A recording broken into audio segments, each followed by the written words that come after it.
एक महत्वाची बातमी, महाराष्ट्र सरकार नपुंसक आहे असं सुप्रीम कोर्टाचं म्हणणं आहे। धार्मिक वक्तव्यावरून सुप्रीम कोर्ट चांगलं संतापलंय। हिंदू जनआक्रोश रॅली प्रकरणी सुप्रीम कोर्टात सुनावणी सुरू आहे। राजकारण्यांनी धर्म आणि राजकारण वेगळं करावं असंही सुप्रीम कोर्टाने टिप्पणी केलेली आहे। तुम्ही नाटक बंद करा, सुप्रीम कोर्टाने तुषार मेहतांना चांगलंच झापलंय।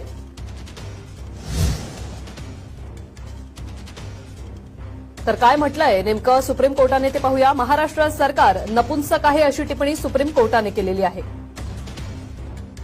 धार्मिक तेढ निर्माण करणाऱ्या संघटनांना सरकार जबाबदार आहे असं देखील सुप्रीम कोर्टाने म्हटलंय। महाराष्ट्र सरकार शांत आहे म्हणूनच सर्व गोष्टी घडत आहेत। राजकारण आणि धर्म वेगळं करण्याची वेळ आली आहे अशी टिप्पणी सुप्रीम कोर्टाने केलेली आहे। राजकारण्यांनी धर्म वापरणं बंद केलं तर हे सर्व थांबेल असंही सुप्रीम कोर्टाकडून म्हटलं गेलंय। तुम्ही नाटक करू नका, कोर्टानं सॉलिसिटर जनरल मेहतांना झापलेलं आहे। हिंदू जनआक्रोश रॅलीमधून अल्पसंख्याक समाजाविषयी आक्षेपार्ह भाषा। तर महाराष्ट्र सरकार हे नपुंसक आहे अशी मोठी टिप्पणी सुप्रीम कोर्टाकडून करण्यात आलेली आहे। धार्मिक वक्तव्यावरून सुप्रीम कोर्ट आता चांगलंच संतापलंय।